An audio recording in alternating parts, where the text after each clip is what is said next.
Namaskar. A gentle and kind request. Please keep your mobiles on mute. Namaskar.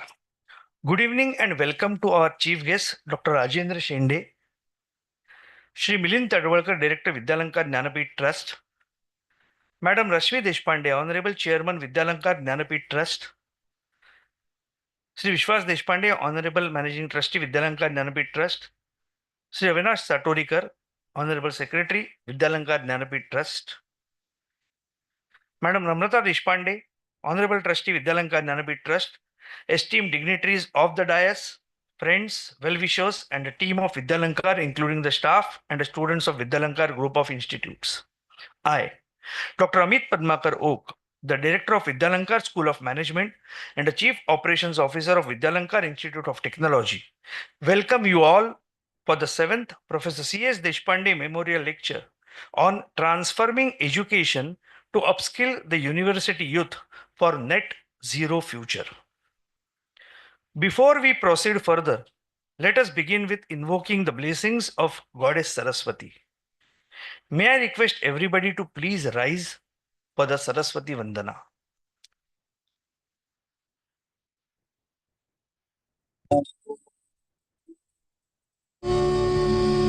या कुन्देन्दुतुषारहारधवला या शुभ्रवस्त्रावृता या वीणावरदण्डमण्डितकरा या श्वेतपद्मासना या ब्रह्माच्युतशङ्करप्रभृतिभिर्देवैः सदा वन्दिता सा मां पातु सरस्वती भगवती निःशेषजाड्यापहा.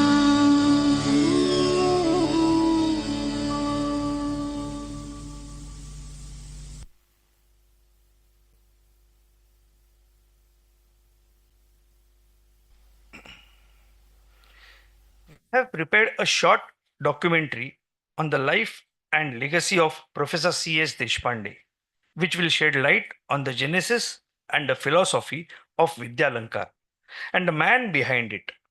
May I please request for the AV to be played? AV, please.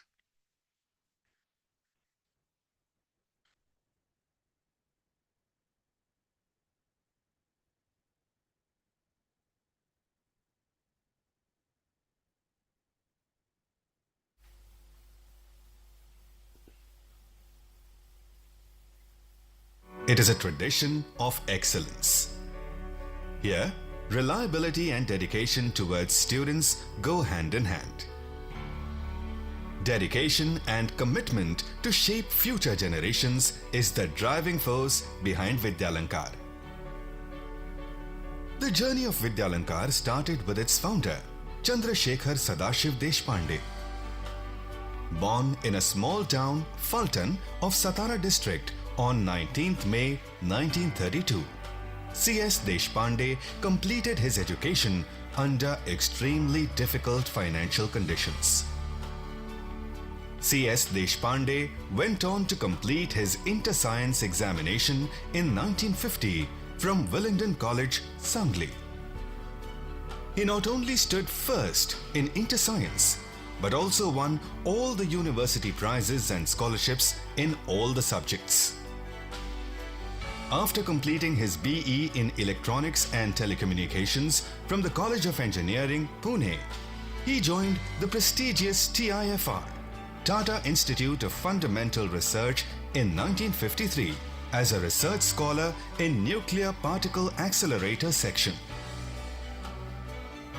The research scholar applied himself to the job, but he had always also believed that in order to bring out one's best, one needed to be happy in one's job. And Chandrasekhar was not happy at the TIFR. he realized that his intrinsic interest was in the field of teaching and writing mathematics. He made yet another attempt in the hope of happiness. He appeared for the All India Engineering Services examination. Not surprisingly, he secured the first rank in this All India competitive examination. He was posted in the Indian Railway Service of Engineers as a Class 1 gazetted officer and worked in the railway electrification project at Calcutta for a few years. But alas, his restlessness and misery persisted, and he continued to miss his mathematics. He decided to follow his heart. He did take the unconventional decision of resigning from the IRSE to return to Mumbai to start his own academic institute. On the auspicious day of Dasara in October 1960, he made a modest beginning by launching his own AMIE classes. His philosophy was reflected in choosing the name for his institute, Vidyalankar.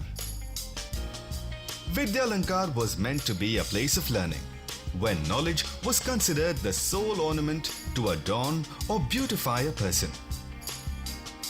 Vidyalankar started functioning in the rented classroom of Shardashram School of Dadar.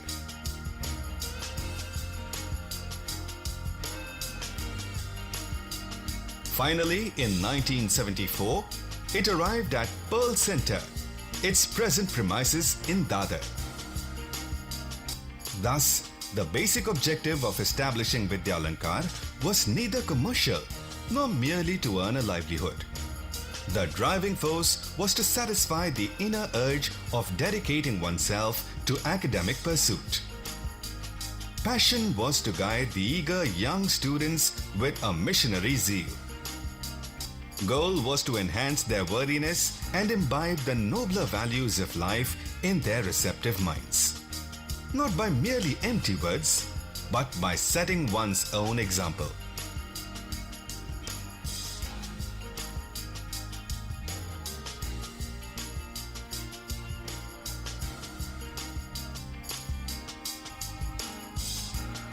While chasing his dream, C.S. Deshpande was not alone. His wife, Sanjeevani, was there with him all along.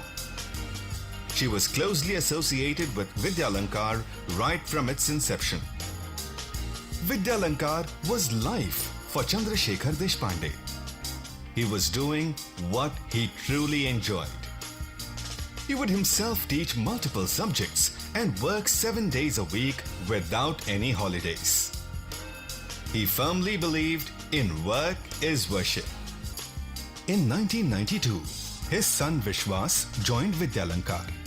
Chandrasekhar and Vishwas worked as a team and strategized the growth plan of Vidyalankar. It was the beautiful partnership between them which put the institute on a dream run which is going full throttle every day. Every year saw substantial growth. With respect to setting up new centers, appointing qualified personnel, setting up systems, Vidyalankar's journey continued with full steam. From a single classroom set up in 1960, Vidyalankar today runs multiple centers spread across Mumbai and is now expanding to the whole of Maharashtra. With a dream to set up one's engineering degree college, Vidyalankar applied to government in 1998. This dream became a reality in 1999. In 2002, 2 more colleges were set up, namely Vidyalankar Polytechnic and Vidyalankar School of Information Technology.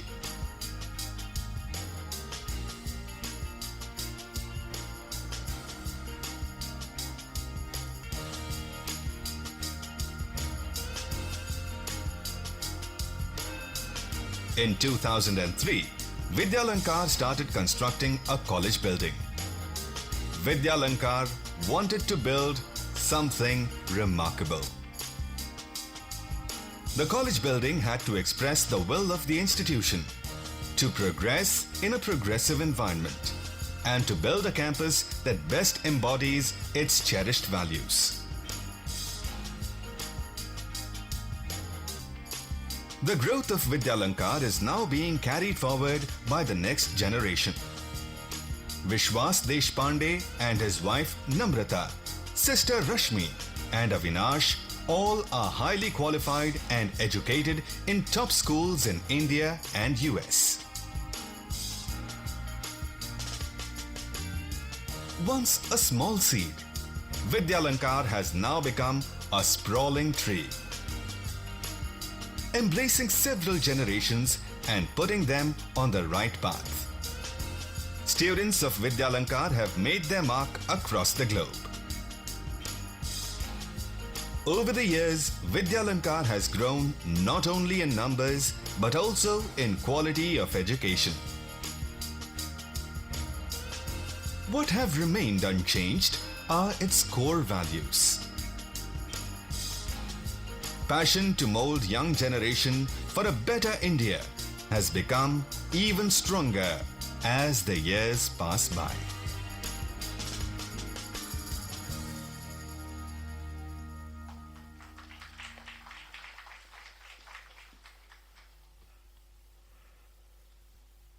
We have just seen an audio-visual showcasing Professor Deshpande's achievements as a student and later as a founder of Vidyalankar. A brilliant student in his college days, never letting the first rank slip out of his grip in the university examinations, as well as the national competitive examinations. One can call him a veritable genius and a scholar of his capability who would normally be engaged in research activities. Well, he did pursue research, as seen by his stint at the Tata Institute of Fundamental Research or in the high level engineering designs in the sector of Indian Railways. Yet, he gave up those avenues and got himself immersed in the field of teaching engineering students, with particular emphasis on the first love, the subject of mathematics. Thus was born the Institute of Vidyalankar, initially, as we have seen, as a modest effort in 1960, only to grow and expand from a huge complex consisting of excellent coaching classes for a variety of competitive examinations to an engineering college, a polytechnic, and a school of information technology. In the city of Mumbai and in many parts of Maharashtra, the name Vidyalankar is synonymous with quality education. All undergraduate programs at Vidyalankar Institute of Technology are accredited by the National Board of Accreditation and are permanently affiliated to University of Mumbai. All the programs of Vidyalankar Polytechnic are also accredited by the National Board of Accreditation. This is indeed a testimony of Professor Deshpande's commitment to his task of educating young minds. One can never overemphasize the need to keep in mind the founder's vision. Hence, the vision of Vidyalankar Jnanapith Trust and the Deshpande family's wish to carry out some activity to perpetuate his memory. There can be no better activity than organizing a memorial lecture series, a public lecture delivered on or near Professor Deshpande's birth date, 19th May every year, in memory of our founder. The memorial series invites eminent speakers from within the country or outside to deliver lecture on varied topics. This would include education, science and technology, finance, socio-economic issues, national development, and so on. The opening remarks by these lectures will provide an opportunity to friends, colleagues, and well-wishers of late Professor Deshpande and Vidyalankar to remember the founder with affection and reverence. The lectures will also inspire the young generation to believe in pursuit of excellence and higher achievements. The inaugural lecture of this series was delivered by Dr. Narendra Jadhav, former member of Planning Commission and then a member of Rajya Sabha. Dr. Jadhav spoke about making India higher and technical education globally relevant. The second lecture was delivered by a renowned scholar, an engineer, and an economist, Padma Bhushan Dr. Kirit Parikh.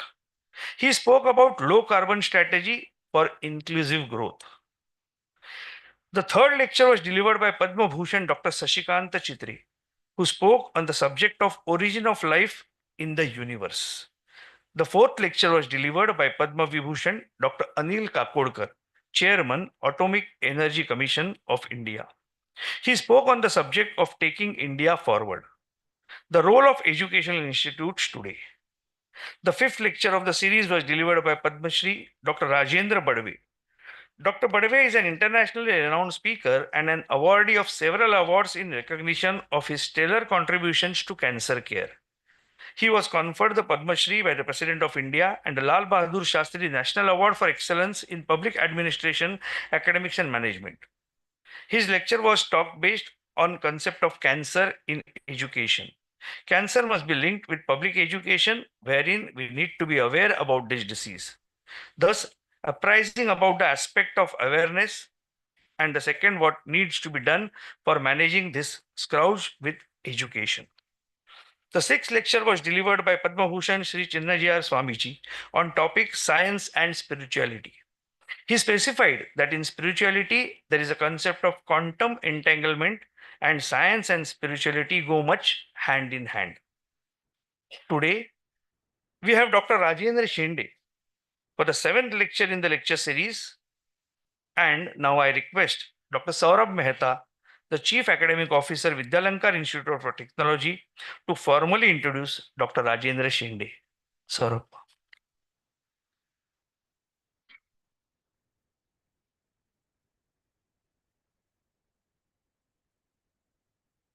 To everyone present here. Thank you, Dr. Amitok sir, for your warm welcome and kind words. It's truly my privilege and honor to introduce our esteemed guest for today's Professor C.S. Deshpande Memorial Lecture. Ladies and gentlemen, we are graced today by the presence of Dr. Rajendra Shinde, a globally renowned environmentalist and international sustainability expert whose work has left a profound impact on the world stage. Dr. Shende is a distinguished chemical engineer from IIT Bombay and a former director at United Nations Environment Program. He is best known for his outstanding leadership in the implementation of the Montreal Protocol, an international treaty that successfully led the global phase out of ozone depletion substance across 146 developing countries. He is also played a pivotal role in intergovernmental panel on climate change, which was jointly awarded the Nobel Peace Prize for its critical work on climate change and ozone layer protection. After his remarkable tenure with the United Nations, Dr. Shende founded the Green Terry Foundation, a platform for driving sustainable development initiatives. Among his many impactful contributions are the Smart Campus Cloud Network and globally relevant campaign Net Zero, both of which have engaged hundreds of universities and institutions around the world in the mission of sustainability and climate resilience. What makes Dr. Sende's journey even more inspiring is his deep rooted commitment to rural transformation. He has adopted his native village, Rahimatpur in Maharashtra, developing it into a model of sustainable and community driven development. His work truly embodies a life of dedicated to environmental stewardship, climate resilience, and youth empowerment through education and innovation. We are privileged to have him with us today to share his knowledge and insight. Now I request our campus director, Sri Milind Tadwarkar sir, to kindly come up on the dais and felicitate our chief guest, Dr. Rajendra Shende sir. Thank you.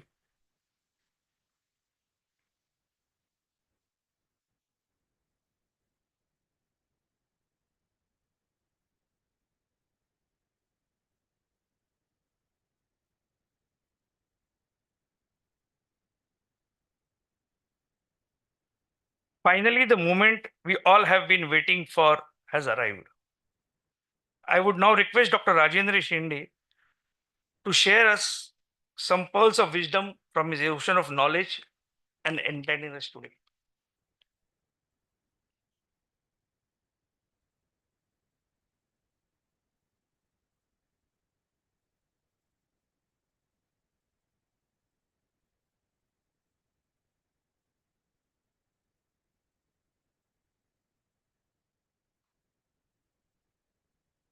Orbit माहिती आहे तू सांग ना मला बाहेर मोठी आहे. Okay.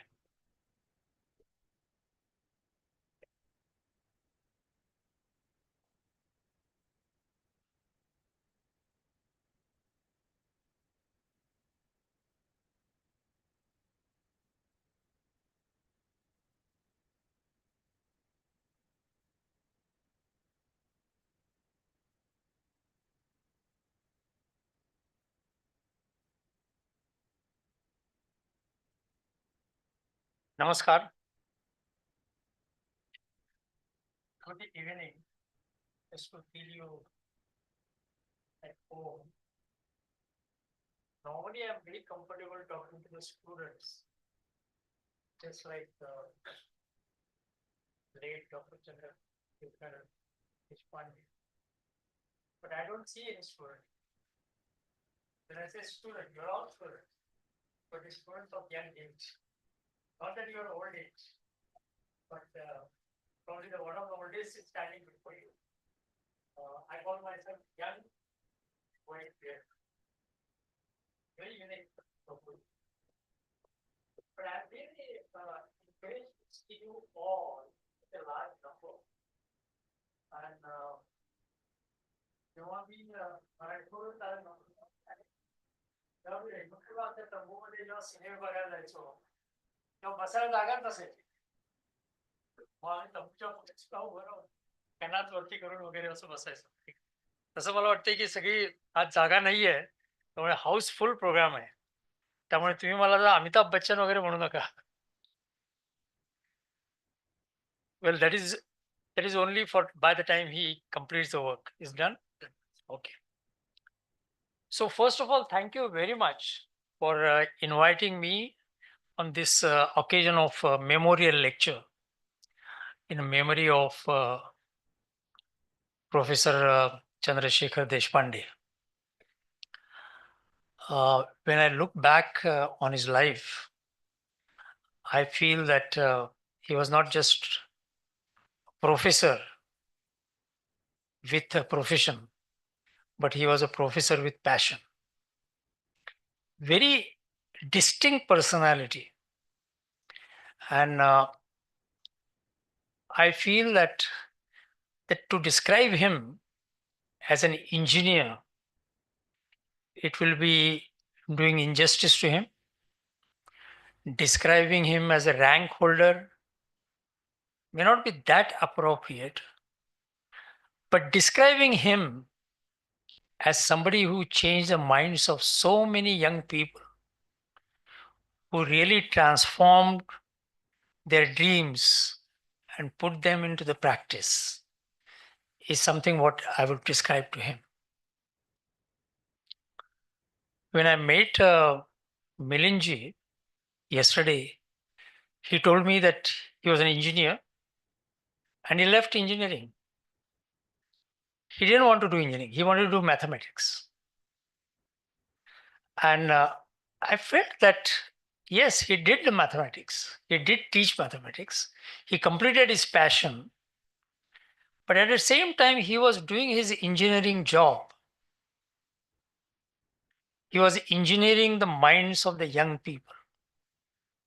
And he knew exactly how the engineering has to be used to engineer their dreams and transform them from raw material to the final product. I also consider, when I told Milinji that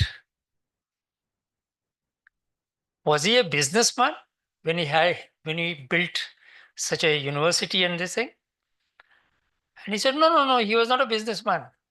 He was a clearly passion for the education. I totally agree with him. But I feel that he was also a businessman. He didn't sell the products like cement and steel, which otherwise any engineer, entrepreneur can go and sell it.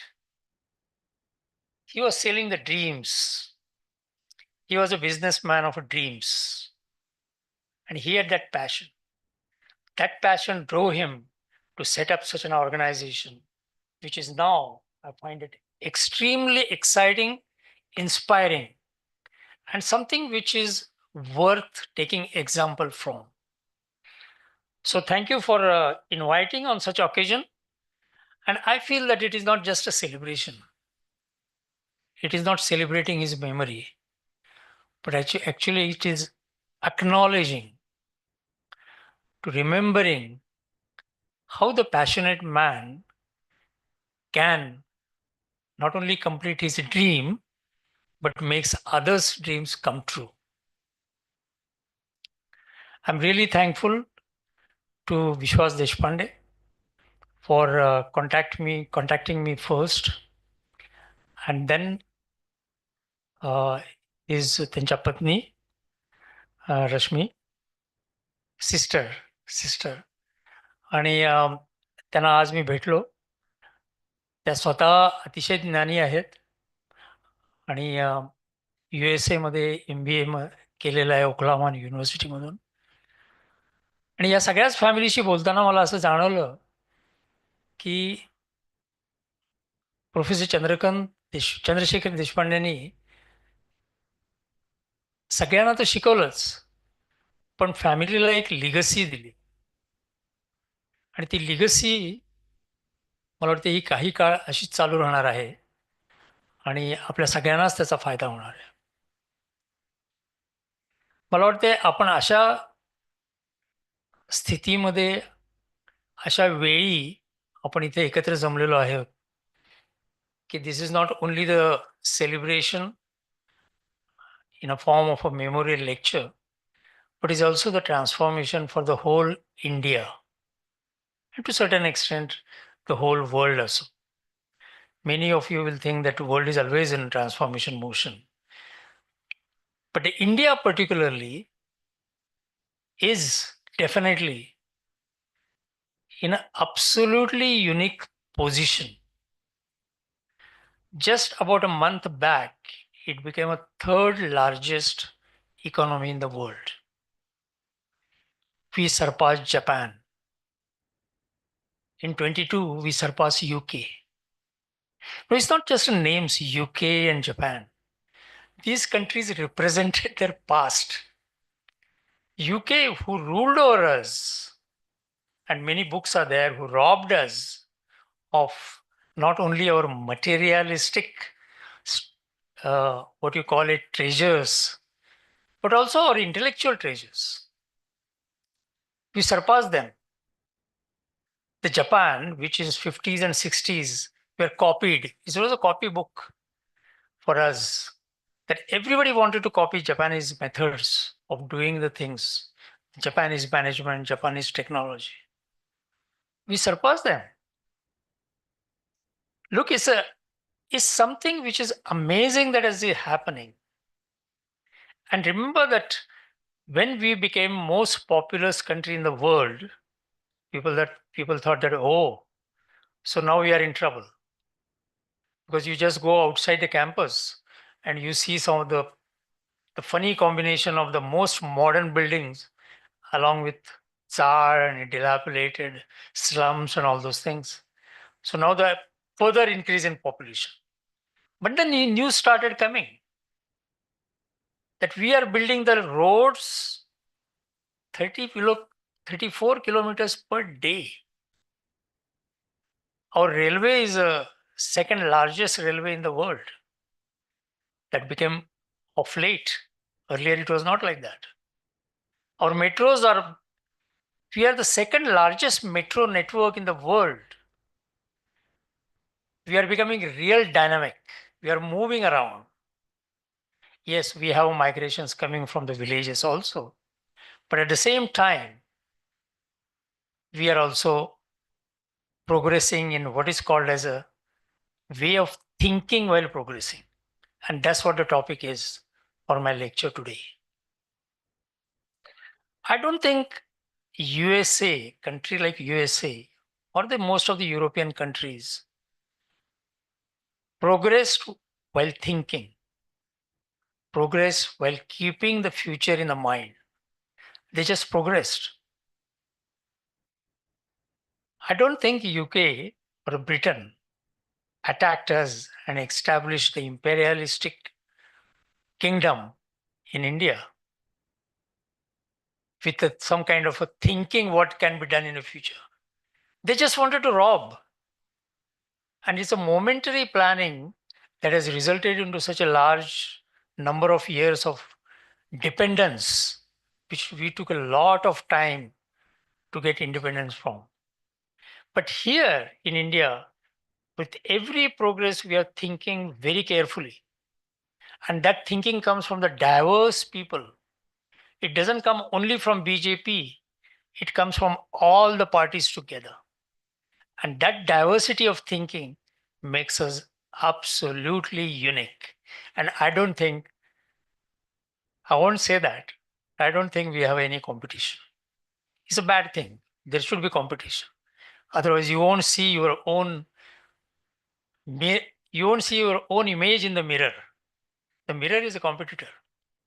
But if at all you want to have a competitor, that is a what is called as a catalyst for you to progress in a better way. And that thinking today, I want to inculcate how the world is moving towards that, but not moving fast. And that is the word called sustainability. It is simply said that whatever the resources you have, which you are using it for your well-being, use it, but make sure that the similar or better resources are available to your next generation. That is the sustainability. Now, many of you will say, oh, that's what I've been doing. I'm putting the money back in the bank so that my son will be making it available. But it's not only money. Money is the indication of the progress, but that is not all the progress. We all know it very well. The nature around us, the ecosystem around us, the animals around us, the biodiversity around us, they are also the systems on which we grew or we are growing. And that should remain a sustainable. And if you don't do that, we are in a grave situation. And that's why my today's lecture is transforming education, upskilling the university youth for net zero. Now, in all this title, the net zero seems to be the issue which many won't understand it. So I will spend a little bit of time on that. Transforming education, I did not tell to Vidyalankar Institute. That's what they did. They transformed the education. They already transformed the education to make sure that the right kind of knowledge is imparted to the students, which also kept on changing as the world moved ahead. Upskilling the students, maybe. As we go along, we'll see what is the gap over there. But net zero is decarbonizing the world. And let me start my presentation on that.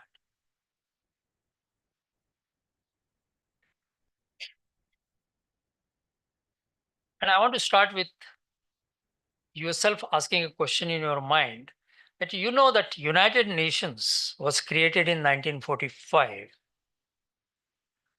after the Hiroshima and Nagasaki bombing. And a huge disaster took place in Japan. There was a risk of further spreading the war. And then the United Nations came to establish peace in the world. I worked in that organization for 20 years. And I watched it very close quarters. Of course, it handles many issues, not only peace. It handles the environmental issue, trade issue, migration issue, human rights issue. But its main pillar on which it exists today is the peace. And that is a question which is being asked to me by some of the intellectuals when I was in United Nations. And even today, they say, you worked in United Nations for 20 years. I know you did some of the successful jobs, which I will come to you later on.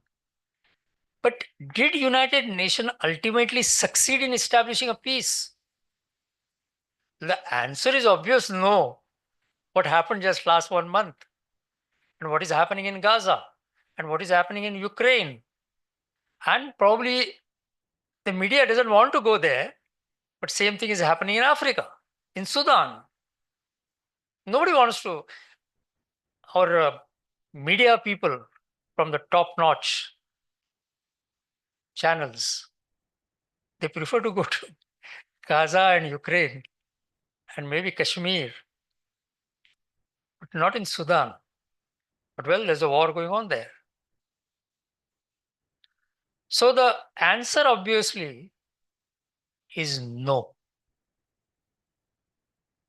But I differ.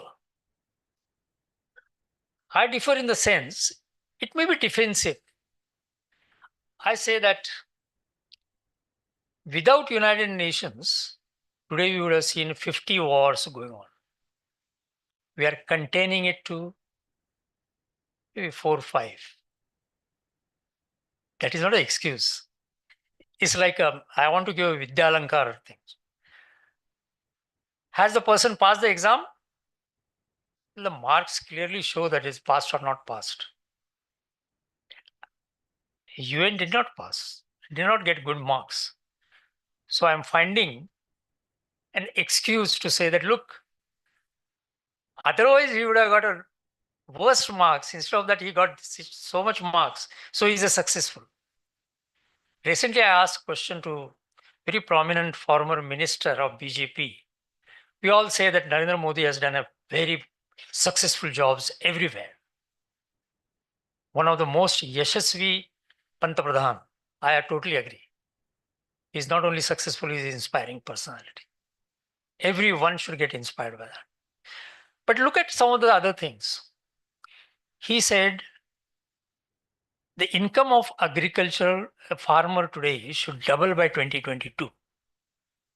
Did it? He also said India will go plastic free by end of 21. Did it? So when I asked this question straight away, they said, look, Mr. Shende, you can deduct a couple of marks from Modi's progress list. But still he is above 90. Well, it's a similar thing with United Nations. The United Nations is the only convening power in the world who can get the people together. They may still keep on fighting with each other, but they are convened together to address the issue. There is no other such person there. And that United Nations has no interest. You can have somebody who can declare that I helped in ceasefire. People don't agree on that, right? You know that. But if United Nations says, I'm calling all of you to discuss this, nobody says, no, I don't want to come. Some of the political parties say that I don't want to attend a meeting called by one party. But here, everybody, so that is a convening power that comes. And that convening power helps to dialogue, to have a collective decisions. And to that extent, I feel that United Nations succeeded.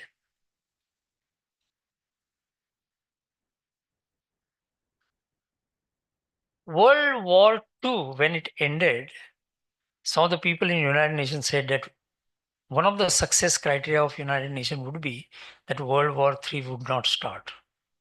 If it didn't start, then United Nations is successful. It is not measured by smaller wars. They are called as conflicts. They're not called wars. And if conflicts continue and World War III has not started, we can say that United Nations succeeded. That is one of the other success criteria. But here I differ. Here I differ that United Nations failed in another World War III, which has started. And this is what is a triple crisis war. It's air pollution. Today in this nice room, you don't feel that it is a war-like situation. Biodiversity, and the climate change. And this is not what I'm saying. This is a United Nations Secretary General Antonio Guterres. He's saying that there is a triple crisis. He didn't say it's World War III, but he did admit that it is a World War-like situation. Why air pollution is such an important thing? Yes, we do get some dusty things and we get a visibility problem and all that. But World Health Organization has said that every year 8 million people die due to air pollution. Now you multiply today all the deaths. It's a very wrong way of calculating it. But Gaza, Ukraine, some of the other, I don't want to name, happening it. You don't come to that figure at all. But air pollution is killing us. Look at biodiversity. The 70% of the wildlife on this earth has disappeared in the last 30 to 40 years. Now, many of you will say, hey, good, nice news. While all this बिबट्या आणि वाघ आणि सिंह हे सगळे गेले, clap. But we have not understood them well, how they helped us. Elephant is a wildlife.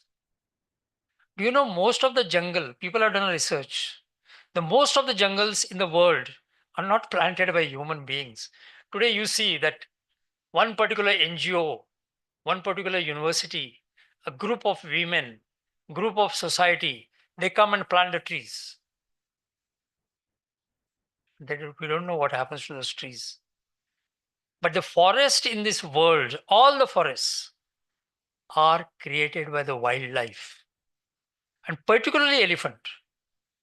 Because the people have done a research that when elephant eats, whether it is a fruit or any other, he's a vegetarian animal. The seed comes through his excreta, elephant dung. And you know, elephant is a wandering animal. And that seed makes the forest grow. Why? Because we also throw seeds from our balcony down. The forest doesn't grow there. Why the elephant seeds grow forest? Because elephant seeds are coated with the dung. Our seeds are not coated with the dung. So that coatation with the dung gives its natural fertilizer effect. And that's what the forest has grown. So we should be not taking a pride that we are the one who are the owners of that forest. The wildlife is. There are so many examples how the wildlife is important. And now we come to the climate change, which is an existential crisis, which again, we don't understand it sitting in this hall, that what is happening outside.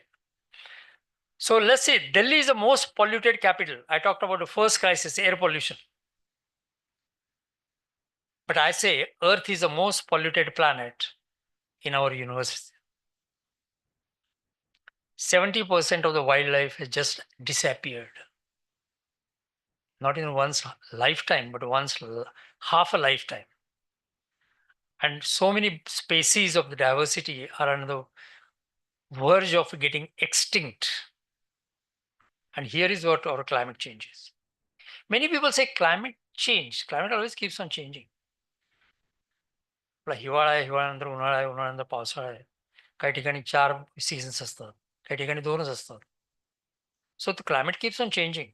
But we are not talking about that climate change. People have not found a word how to express that. People also say climate crisis. Climate crisis also is very difficult to understand it.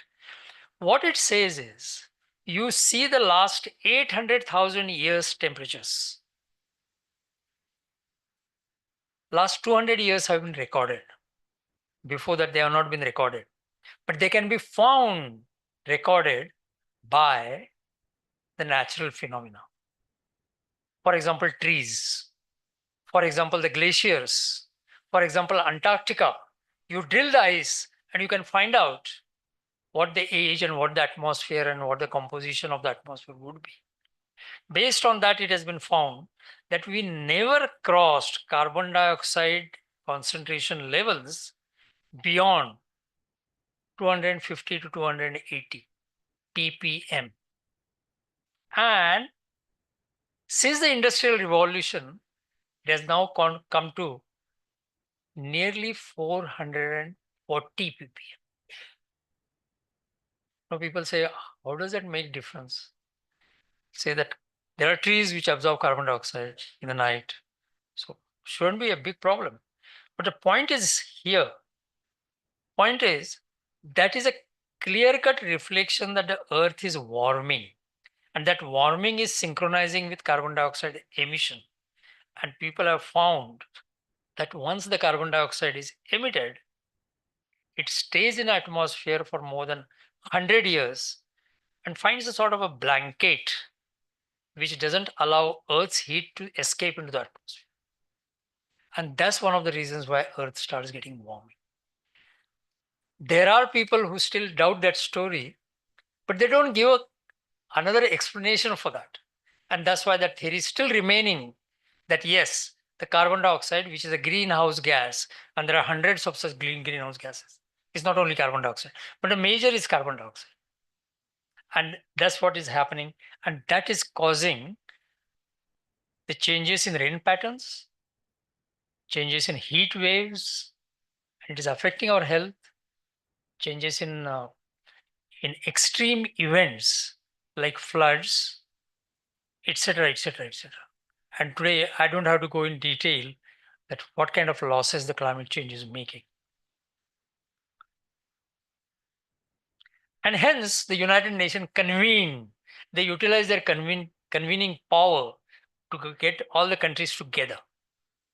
And this is not the first time on environmental issue it has done. They did the same thing when ozone layer was depleting. Ozone layer shields our life. Not only life of human being, that will be very selfish to say. Life of all living being, including trees, are going to get aware where to be affected because of the ozone layer depletion. The people came together, and some of the world leaders, I don't want to go in that story in detail, but they backed it. And they say, yes, we should be doing it. And we did that successful job. I was called as a chemical engineer, which I was supposed to build a chemical factories after my IIT education.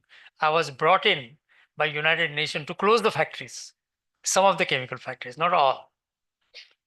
But I knew what could be the argument, dialogue that can be held with the government, industries, and the civil society to make sure that that works. It worked. Today, you are here mainly because ozone layer is protected. And probably it will come to the pristine level very soon. But in the climate change, we are failing. So United Nations called the conference. All the countries came, 196 countries, and they had a Paris Climate Agreement. They said, we will limit the global warming to 1.5 degrees centigrade as per the IPCC report.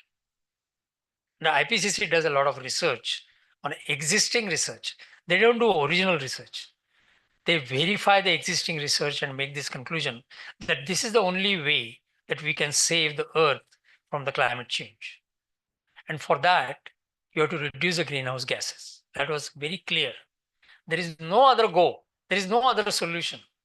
Just like in mathematics, there is only one solution. There cannot be this or this. If you do the addition, there is only one answer.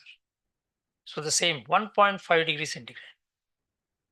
Well, you can go to 1.7, you can go to 2, but you cannot cross and make it double or something. So those are the kind of things people agree to. But as you know, everybody signed on UN Charter of Peace, including USA, including Israel, including Ukraine, including Russia. But implementation is lacking. And the same story repeated here. So implementation was lacking, though people agreed on it. Nobody wanted to bring down the greenhouse gas concentration. The reason was there was a strong lobby of those who produce carbon dioxide. That is the petrochemical industry. Of late, they are also saying, because they are realizing that if the climate change crisis continues, their industry will not survive. It will collapse because of the floods, because of the wildfires, because of the loss of human life. There won't be demand for the fuel oil. So once they realize it, they also started moving towards it. But it is not enough. And that's why United Nations Secretary General says that climate change is running faster than the human actions. And we have to do something for that.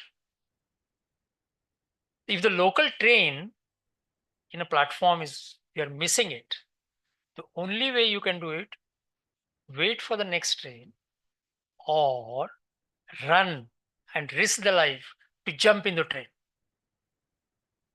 Of course, there is a third option. You phone your boss, tell them today I'm not coming. That's another thing. But in case of climate change, you don't have many options. I mean, you have option not to take any action. Let it happen, whatever happens is happen. But that is not going to help us at all. And hence, the earth is already in imbalance.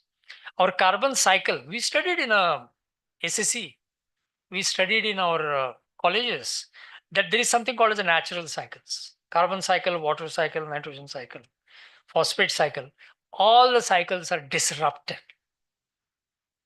And even the renewable energy is at the crossroads. Because we were discussing today while taking tea and coffee that where is the solar energy in the night?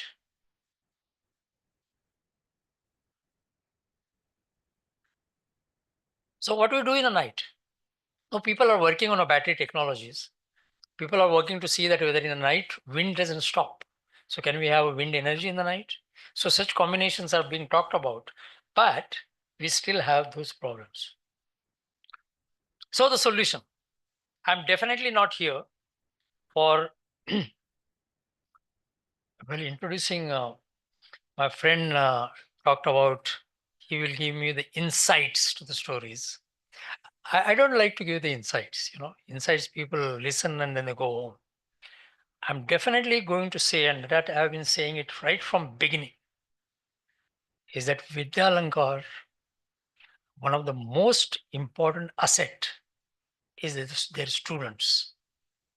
And those students should take action and build an example, not only to demonstrate, but which will help in their own life to progress very well.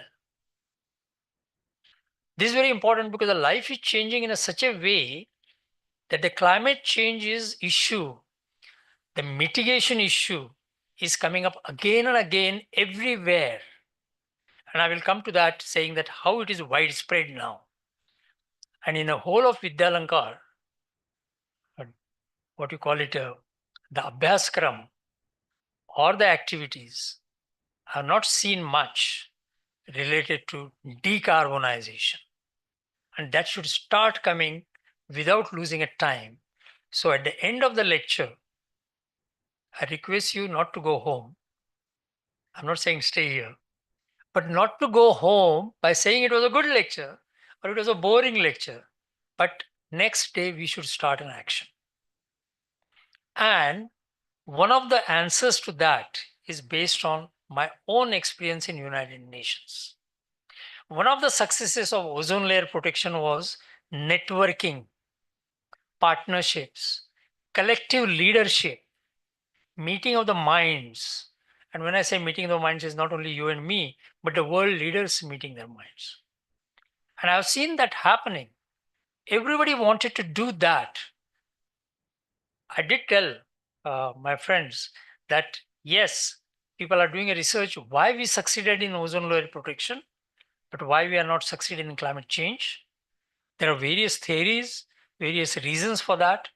But one thing I know, having worked on a most successful program in the world on a ozone layer protection, that climate change also issue can be solved. Only thing is the right messages are not acted upon. People say messages are given, say messages are received, messages are designed, messages are communicated. For me, messages have to be acted on. And unless we do that, we won't be able to succeed. I give you a bad example, and that's what is in my slide. Absolutely bad example, but it worked. I don't know how many of you know the Manhattan Project. And it is he knows it very well, probably.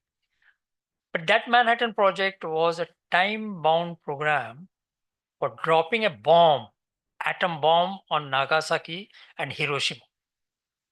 And that has to be done on a particular date or a particular week, if not date. But it has to be done by that time, otherwise we are entering into the disaster. I mean, there are always the world leaders who can act in a silly way.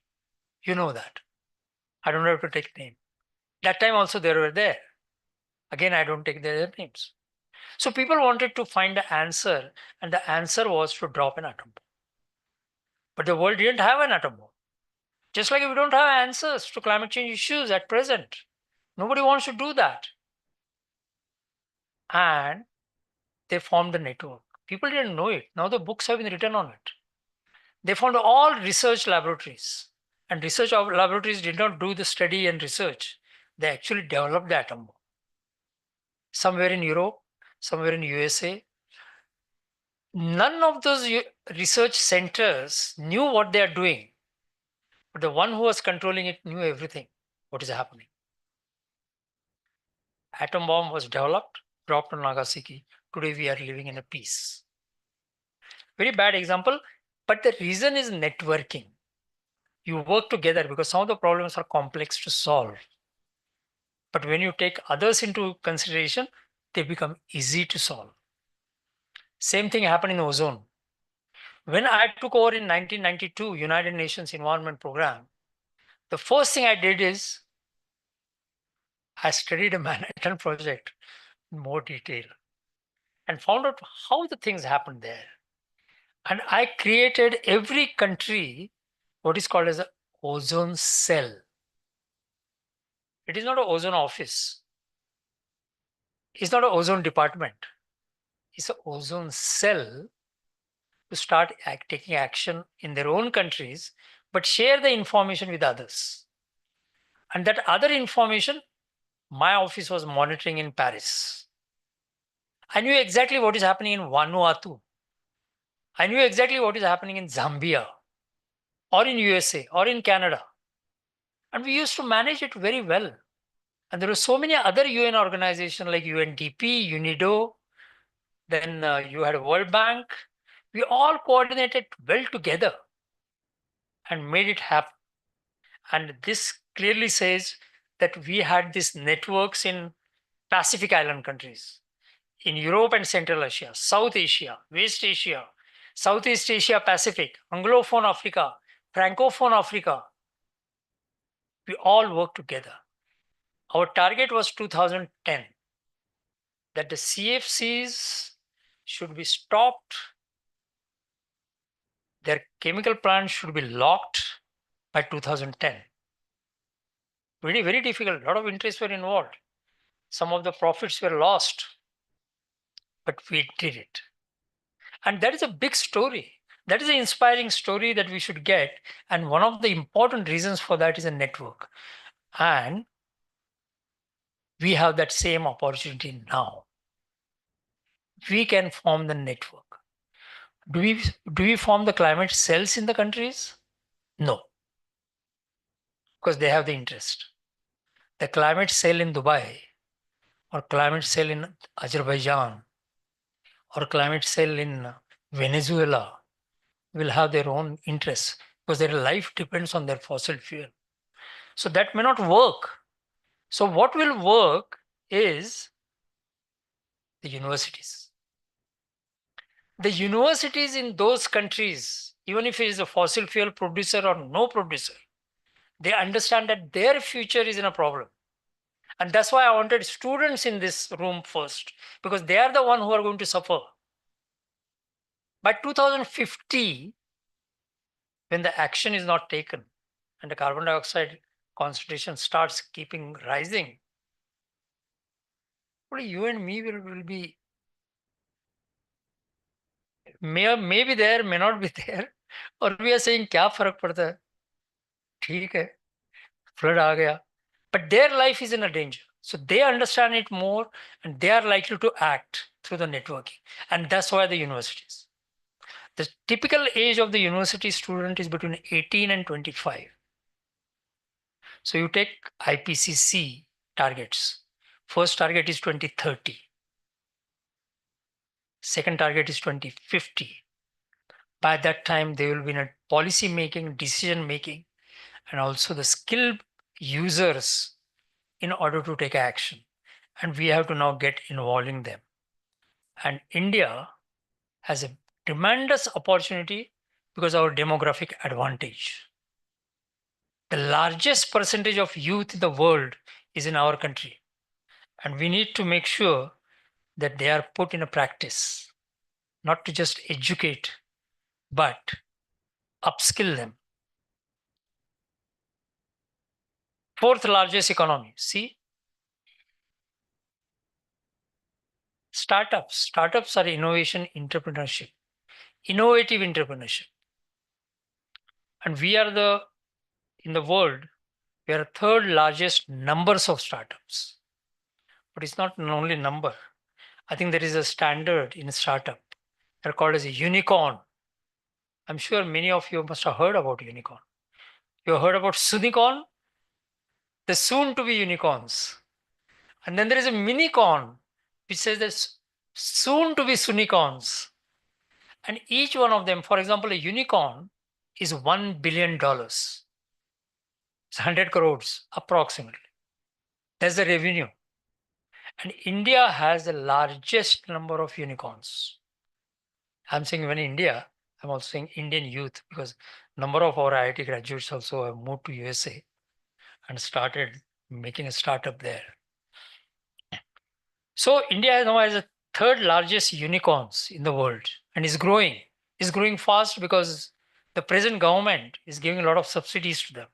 And I think these kind of stories need to be informed to students in the, in Vidyalankar. It is very important to tell them what kind of startups are there. Many of those startups are related to climate change. And because of that, today the solar energy is less costly than fossil fuel energy. In a 10 to 15 years time, the solar energy prices have gone down because the supply has increased and solar panels efficiency has increased because the innovations, and that innovation has been brought in by young people from the universities, not by us. They are the one who worked on it. They understood the problem very well because we wanted to just sit in our room, enjoy the air conditioning, and we said, oh, we worked hard. So now let us enjoy life. Yes, that is a one way of looking at it. But this is the news. I don't know how many of you have heard this news. And I talked to IIT director on this, Dr. Kedare in IIT Bombay. See, by month of April, even before the results are out, IITs graduates 100% placed in the market. That's the tradition.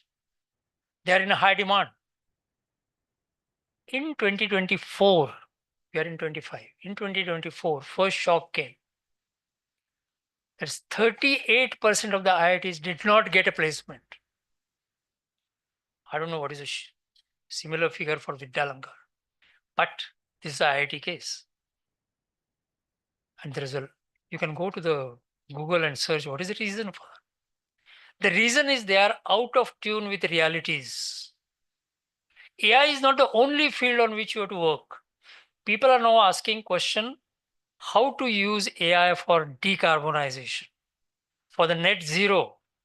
People are asking question that how I can use the blockchain technology for finding the scope 3 emissions. I don't know how many of you know scope 3 emissions.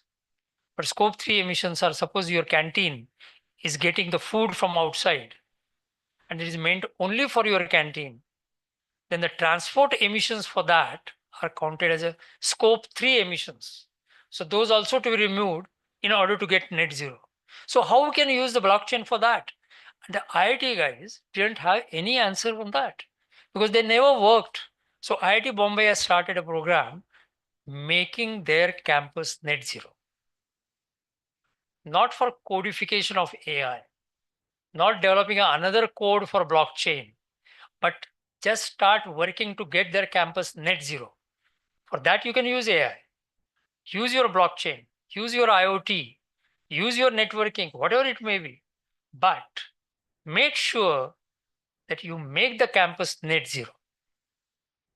Well, somebody asks, how much emissions you are going to reduce from one campus? We're talking about a whole country, and Modi Saab has told by 2070, the whole country should become net zero. Campus से क्या होगा? Campus से क्या होगा? Campus will develop the human capital. Campus will develop the human capital for the India to make net zero as per the declaration of Narendra Modi ji. Today we talk about the gaps in finance.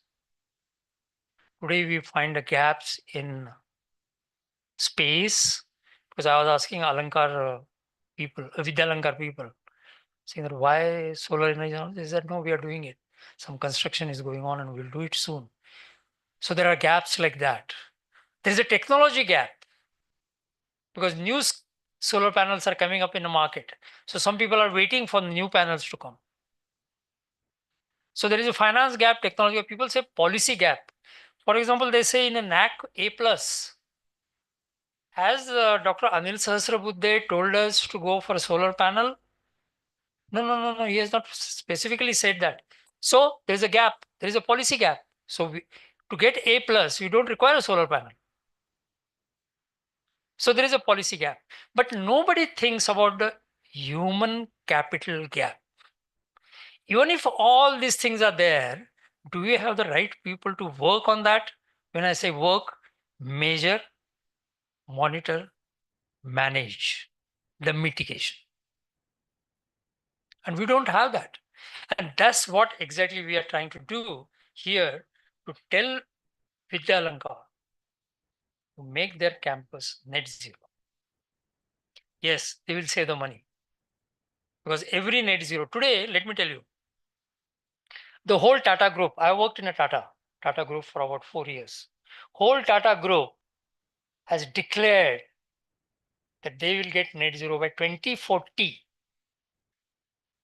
And their Chandrasekhar, who is their chairman, is saying, I'm trying to do it by 2035. I don't have to wait till 2040. Adani has declared that they will become net zero by 2040. Then you have Mahindra and Mahindra. Then you have Reliance. Everybody has declared net zero, and they want the students employed in their company who know about net zero and work on net zero. And that's the reason, if you want to increase not only your enrollment, but your employment potential for your student, it is important to get to the net zero. And there is an opportunity. You have clean energy sector today. When I say clean energy, it is an energy efficiency sector, solar energy, wind power, EV market, etc., etc. All that clean energy sector, their employment opportunities are much more than an opportunity in petrochemical industry, or even in fertilizer industry, or even in cement industry, or even in steel industry. You open Economic Times, you open Indian Express, and you will see that employment opportunity in clean energy sector is much higher than any other sector today. So this is a window of opportunity, and it is closing fast. Why I say it is closing fast? Because every industry has come to know that universities is too slow in giving that human capital to me. So I'm going to set up my own training centers on net zero. So each Adani, Tata, Reliance are setting up a net zero centers of excellence for training those who come. So let's say a graduate from Vidyalankar goes there, he will be asked to attend that training program on clean energy in Adani if he gets a job in Adani. Same thing about the banks. Banks want students to know how to give the loans to the one who is working on a clean energy, one who works on net zero, and how he should calculate the rate of return, and how he should recommend to the manager to do that. And these are the opportunities. If we miss it now, probably you will be outdated. So the skill gap is important. Now, people may understand what is a skill gap. Normally, skill we use for carpentry, we use it for kumbar doing madki. There's a skill. But today, when you talk about upskilling, it is not curriculum enhancing. It is not changing the textbooks. It's about taking action in a skilled way. And what is that skilled way? That skilled way is how to measure. See, the mitigation is not tree plantation.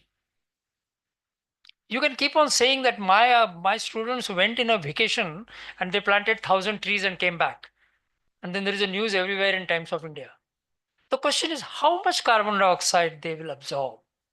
How many of them will really grow to absorb the carbon dioxide?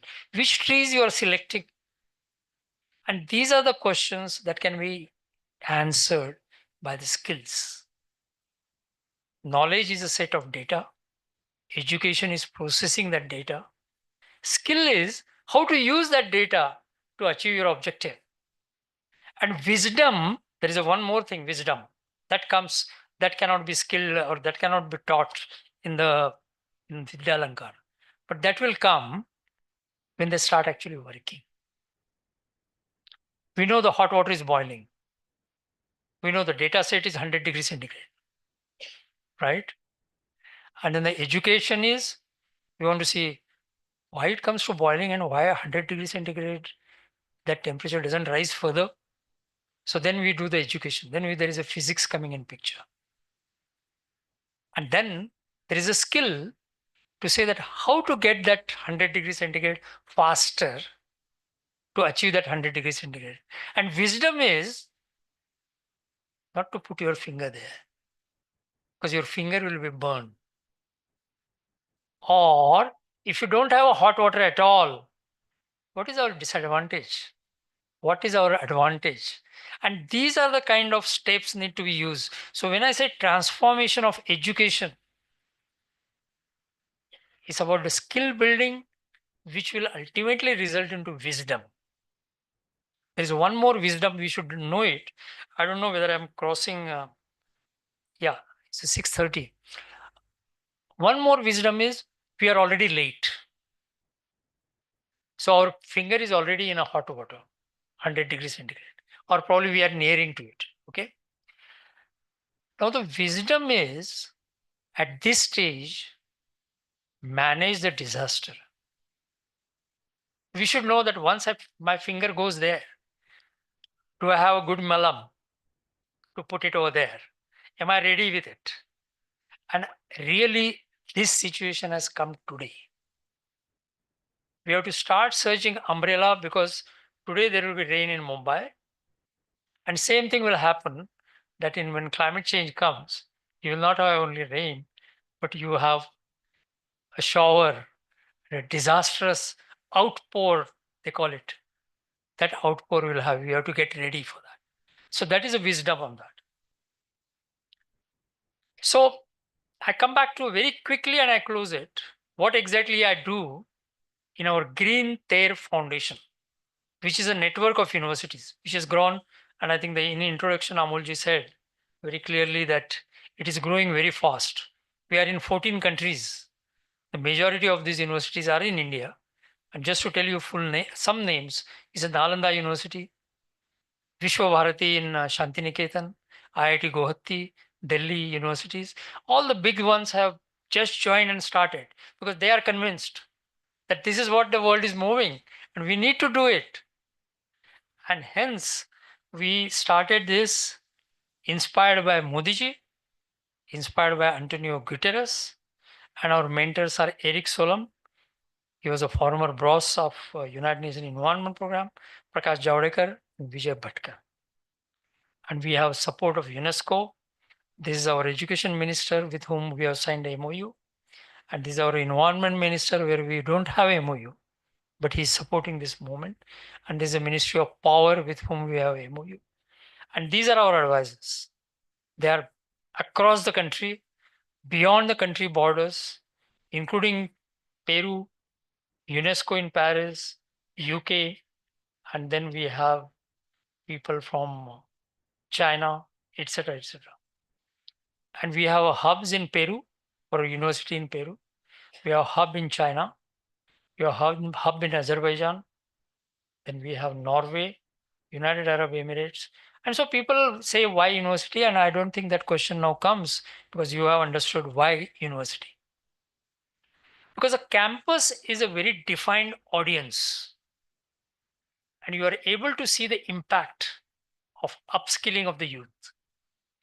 Not only that, the students will start finding that your employability goes up, so they will get more enrolled in your college. That's number one. And then another thing is what you call it, green skills are now recognized all over the world. So I talked to you about these various gaps, and the skill gap is there. Now, what happens is, apart from enhancing employability, there is also international mobility. I really, you won't believe it. Last night I got a call from a youth in Rehmatpur who is in a University of Alabama. He was asking me that everybody has taken a cyber security course because his background is in a computer science. So he said, I also want to take cyber security, but I feel everybody taking cyber. So is there any specialization in cyber security? And well, look, I was lacking that skill of telling what is the skill needed for cyber security which makes you different. I should learn that. So these are the questions coming from the student who has done his primary, secondary education in Rehmatpur, maybe his college education in Pune, but he's finding that difficulty. And he doesn't want to go bandwagon. He just don't want to jump into the local train where all crowd is there. He wants to see whether I can do something different and useful. So we call it, the network is called as a Smart Campus Cloud Network. And I've explained it, the meaning of Smart Campus Cloud and Networking. And the approach is different. And I think I did explain it well. It's a learning by doing, accelerating by sharing. We had that bad example of atom bomb. Monitoring by digitalizing. That time when the atom bomb was dropped, there was no digital monitoring. At least we have it now, so we can use it. Innovating by co-creating and reimagining by partnering. So we have, in 4 regions of the country, had 4 workshops. And myself and our mentors, including Javadekar, we decided not to call it a conference. And we will never call under net zero any meeting conference. This is what we did in case of ozone program. When the countries met, we didn't call it a round table or conference. We called it a workshop because it has to, actually the work has to be done over there. And we called them there and we asked, one VC and one student should come together.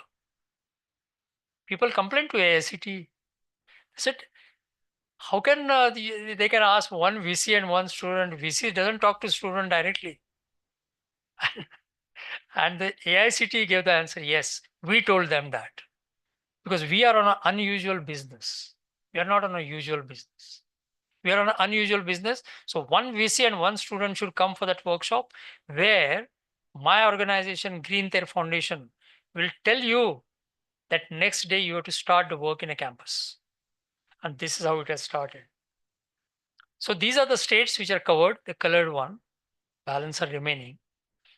And these are the workshops that took place in Pune University, SRM University, IIT Guwahati, and University of Delhi. We have developed the guidelines. This is a very important thing. Have you ever thought or asked your child, what do you eat in college canteen? And he may be saying, I ate samosa and vada pav. What kind of nutrition value it has? I have nothing against vada pav. Vada pav does give nutrition because I read the stories that half of the mazur in Mumbai live on vada pav. That means it does give the nutrition value. But remember, the nutrition for the student who has to have skills for net zero, he has to have a nutrition which is done or which is selected for that purposes. Now people may ask, oh, for net zero there is another nutrition. It is not for net zero, but it is for mental health. It is for the creating your innovations. And this has been cleared by Niti Aayog. I met Niti Aayog's Dr. V.K. Paul and told him that we are developing a guidelines for the canteens in the universities in order to make sure that their innovation and creativity ability remains strong enough. And he says, we fully support you. And once you make these guidelines, we'll make it a sort of a policy that these guidelines should be followed. So you cannot give a contract to any other contractor for the university canteen, or you can give it provided he follows a certain things over there. Oh, I forgot to tell you, there's a VK Paul there. He's guiding us on that. We also talk about indoor environment quality. Many of may find it very funny because we already talk about, when you talk about pollution, we give the outdoor pictures. That in Delhi, India Gate is remaining vague. It was all dusty atmosphere. But have you ever thought that indoor air quality also matters on your health? And that is becoming a big issue. And we took that clue from the Harvard University and we have prepared this indoor environment quality guideline. What is the quality of air sitting here? Is it healthy? There should be indicator here. And those indicators are getting developed. So these are our mentors. And so net zero by 2050. Modi Saab wants it 2070. Adani wants 2040. Vidyalankar, according to me, should have by 2030. And it is possible. And I think yesterday night we were talking, and our, not Deshpande sir is not here today, but Amolji and Milinji said that let's start with buildings. We should make every building certified LEED. And that could be the big start. And with certifying the buildings that are LEED certified, don't employ a consultant. I'm not a consultant. Don't employ a consultant. Students and the faculty are the consultants. We will guide them. When we will guide them is not Dr. Rajendra Shinde. We have the advisors from UNDP, from World Bank, from UNIDO, from UNEP. They will come and guide the students. So it's a train the trainer for that and get the LEED certificate. And this is about the disaster management and resilience, that we are already late and we have to accept that now. And the acceptance is get ready for adjusting with the climate. Well, that is another lecture for the next time. And it is a collective responsibility, adaptive learning, and climate resilient future. And then I'm saying why we have to do it, because nobody should be left behind. Thank you. Thank you. Vishwaji is not there today, but I want Milinji to take a message to him. He asked me, probably it is a tradition in Vitalan. He asked me, तुमच्या लेक्चरची बिदागी किती? मी त्यांना उत्तर दिलं, 0. म्हणजे असं तुम्ही असं फार इगोनी काय बोलताय 0? I said, great. Thank you.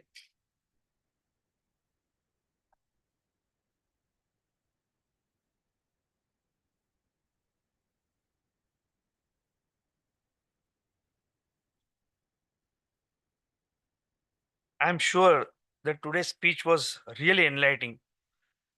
After hearing to you, sir, I will not use the word insight. In fact, what we got from this session was we need not only listen, we need to practice. And the most important thing at Vidyalankar, I would assure you, sir, that we have a good amount of students' power, which has to be channelized. And people like you coming to the campus frequently would really help it. I'm sure we have a great amount of and great quality of faculty members and non-teaching members who are really there to motivate students and take this dream of practicing sustainability ahead. As you rightly said, at Vidyalankar, we have taken a lot of steps, baby steps. And yesterday we discussed in the evening.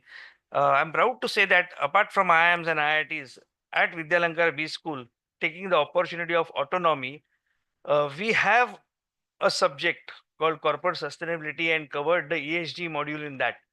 That batch has not yet passed out, but yes, that's a baby step. And we assure you that we'll be following this kind of things, what we have done. Now, after this session, with the permission of the dais, any questions? We can take a few questions to sir. Sunil, Mike.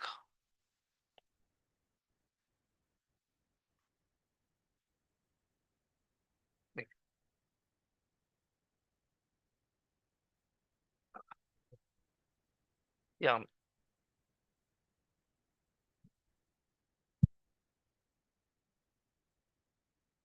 Hello. Hello. I'm audible. Hello. Thank you so much for the wonderful session. Uh, uh, I'm very glad that I listened the statements, which are already working my PhD. So that is one question you mentioned, that is scope 3 emission, and there's a lot of challenges are there. And you mentioned the blockchain technology will solve the solution. Even lot of technology, because we are in a technical college, and scope 3 is a lot of challenges from the startup size. Because of SEBI government mentioned that is 2020, everybody had to report BRSR reporting. And now all the policies are coming day by day. But my question is how our technology support their startup or their companies. Thank you, sir. Can you come forward?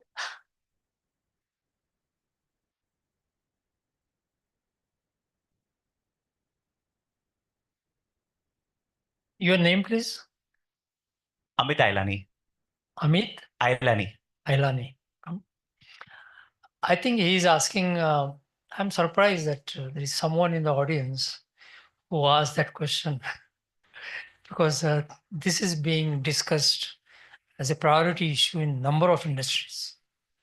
And I think if you are working on developing that kind of an app or a platform for doing it, you will be in a great demand. Just for the others to understand what we both of are dialoguing and talking, scope 3 emissions, I did explain to you. So basically, when we talk about net zero, there are 3 types of emissions. Scope 1 emissions, scope 2, and scope 3. Scope 3 is the most difficult to estimate. And we need to take a resort of certain advanced technologies like blockchain technology. And if you are doing a PhD on the similar subject, right? Do I understand that? Yes, sir. Then let me tell you, there are a number of other universities who are doing it, and I will be very glad for you to get in touch with them. As you know, it is extremely complicated issue because let's say somebody starts from Amritsar with a truckload of material to be delivered to you. Then he comes, offloads it in Delhi station, takes a train, and then comes to Bombay. And the Bombay probably takes another bus or something and do that. So you need to do that tracking. You need to do that mileage. And you need to do that fuel consumption. And then using the factors which are approved by United Nations, that factorization, you probably know it about it. Then you have to find the emission of it. So it's a pretty complicated thing. And hence, according to me, and I'm talking to AICT on that, is that there is a need to do what is called as a university research network on blockchain for net zero. I don't know how many of you know that 2025 is declared by AICTE as a year of AI for education. Yeah. So if at all you make this proposal, you are a student here, right? You're a teacher. Yes, sir. I think if you're a teacher, develop a project proposal. And you and my organization will take that proposal to AICTE and ask for doing a networking or support the research proposal. Let me ask you, Durga, you want to add anything into it on scope 3 emissions? Durga Kamath is our project leader and she's working on scope 1, scope 2, scope 3. Durga, you want to say anything? This is in fact what I call it is a frontline research. Just want to ask you whether your question was it answered or is there anything you want to add? Okay, so he mentioned about BRSR, the borderline emissions. So for university network, because this all PRSR, all this are for the industries, and universities are left behind. Mostly the campuses are left behind because there is no ESG for the campuses. So I feel it has to be for university campuses. He can come up with a model which will um, map the scope 3 emissions through digital technologies, because scope 1 and scope 2, we always hear that universities have almost achieved scope eliminating the scope 1 and scope 2 emissions, but scope 3, while we go on the site of campuses and we talk to students, when they collect the data, they are always confused how to collect scope 3 data. So this would be a important add-on as a technology, using the technology, how the scope 3 emissions can be mapped, specifically the upstream emissions that are linked to the campus. So today, I think we can take a decision. Milinji is here. That no, sorry, I'm encroaching on a decision-making process here. But I'm saying that you raised a very good point. This could be a starting point for developing a project proposal on networking with the universities, for developing a blockchain technology for scope 3 emissions. And I'm sure it will be supported. Oh, yes, Prof. Because I know I had a similar discussion with SRM in Chennai, and there were students who were enthusiastic. Yeah. Saurabh, sir. Good evening, sir. Thank you for a wonderful lecture. So my question is very basic. What are the key 3 challenges for a net zero future and how to tackle with them? Can I start my presentation again? Yeah, I think, see, if you and me can sit together, we can find many more challenges. And that's why I strongly feel that I have crossed the age of taking up such kind of modern challenges. I think it is only the youth who can do that. I will give you the simple example. We all say that hydraulic energy is the very clean energy because it doesn't emit any carbon dioxide, right? Well, there was a debate in the Parliament of France and Parliament of Norway. Something like this happened. Because of the climate change, the levels in dams started going down. So there was no enough water to use it for electricity, right? So then the proposal came, why not switch on to fossil fuels? So, this is a challenge that climate change impacts our choices now. Same thing happened with France. Their levels didn't go down, but they had a 70% of their power comes from nuclear plant, right? And nuclear plant requires a lot of water to circulate in a reactor and then throw it out, which is a hot water.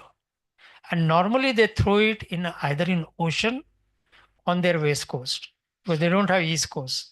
We are lucky in India. France doesn't have east coast, but they have southern coast and the east coast, or they reject it in the river, like a Rhine river or Seine river, and that water starts getting hot.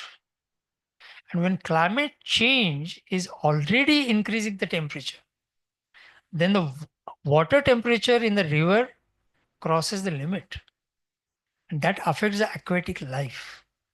The fish availability, which is our food, gets affected.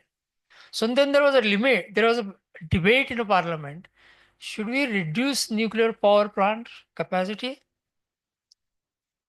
and go for a fossil fuel? So you're back again into this trap.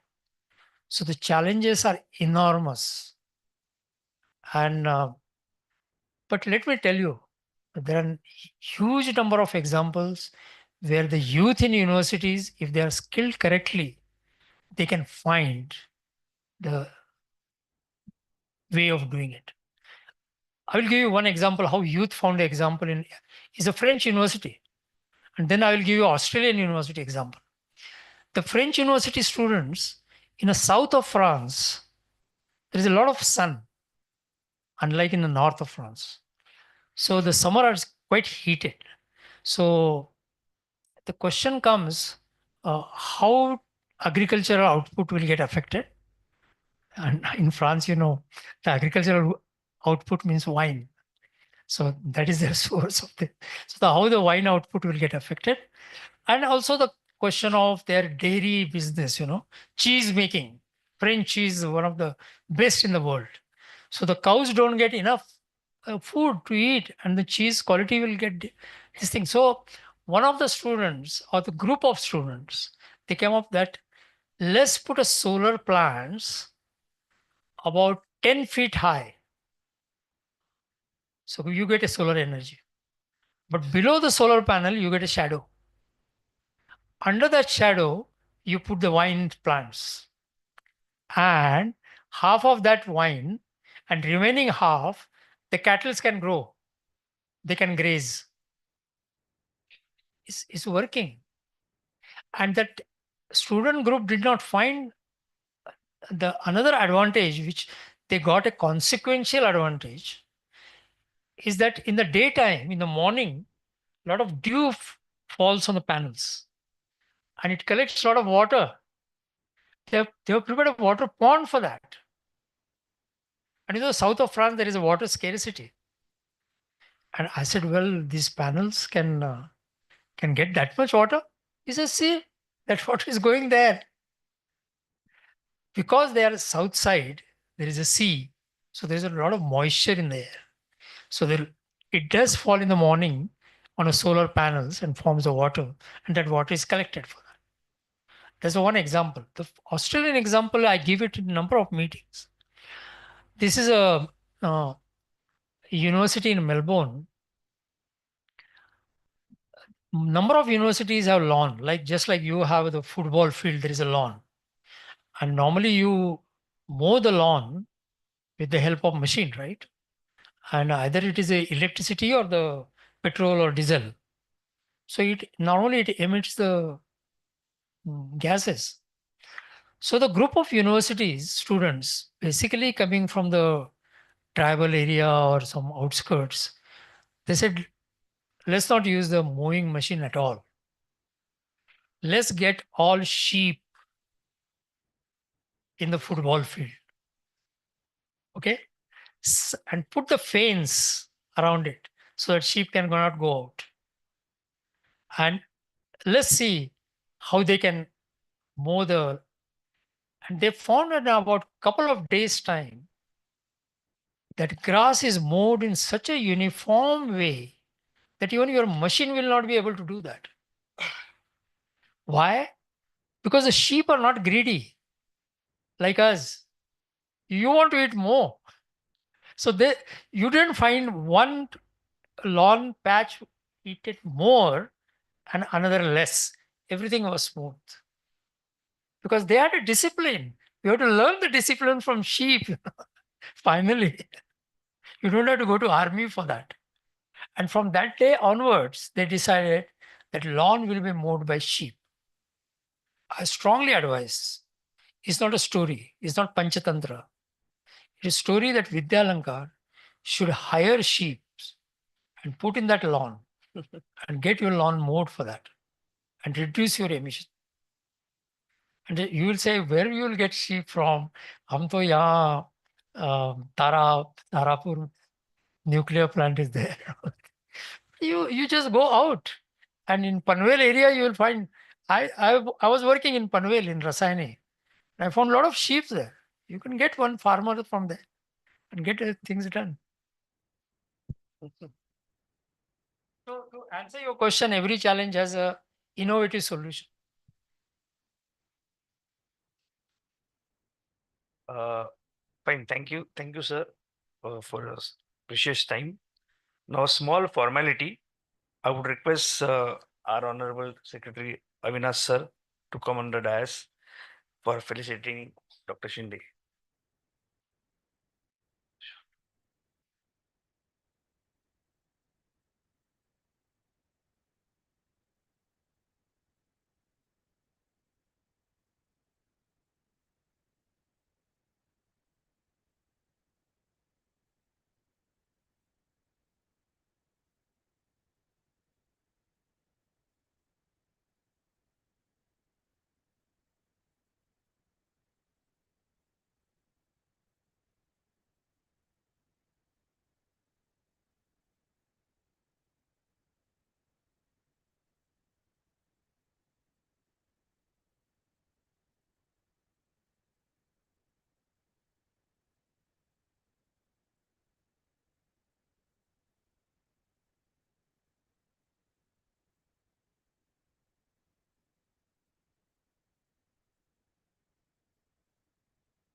Thank you, Avinash sir. Now, I would request the Director of Vidyalankar Jnanapith Trust, Shri Milind Tarwarkar sir, to propose the vote of thanks.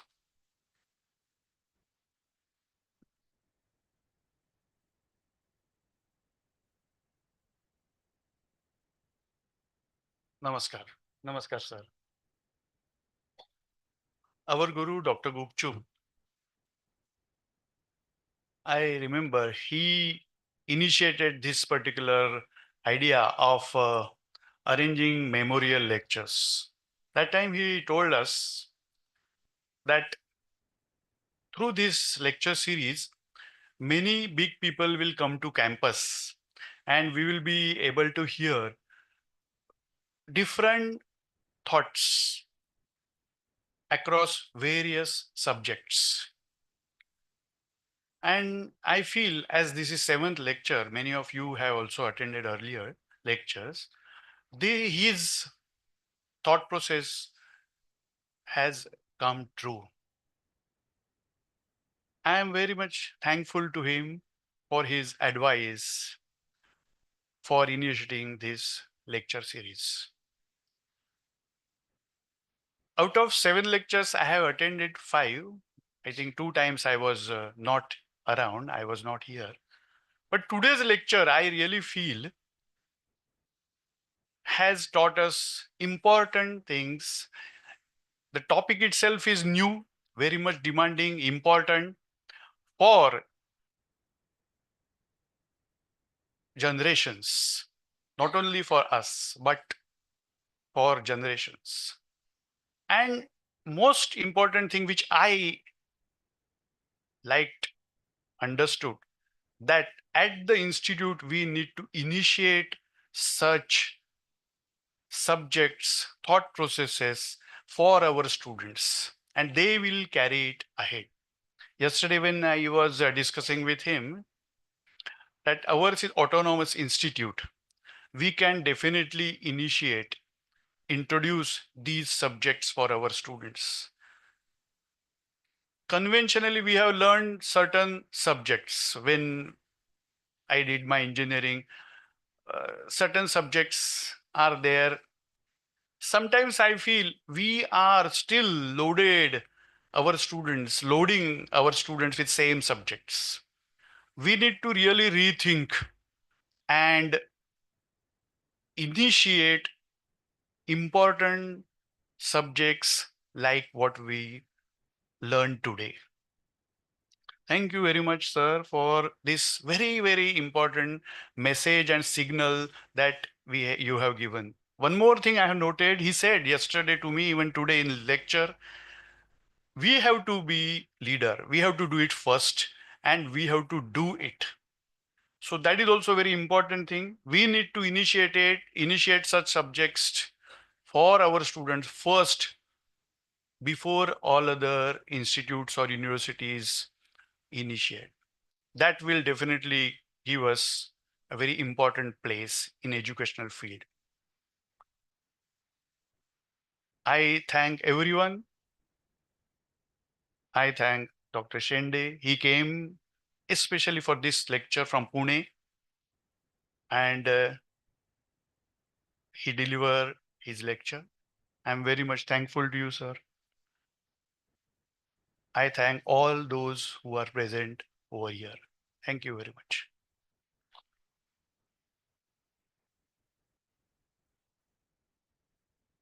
As a practice, we'll end this session with the national anthem. I request everybody to rise for the national anthem.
I would cordially request the members of audience to gather for a cup of coffee in M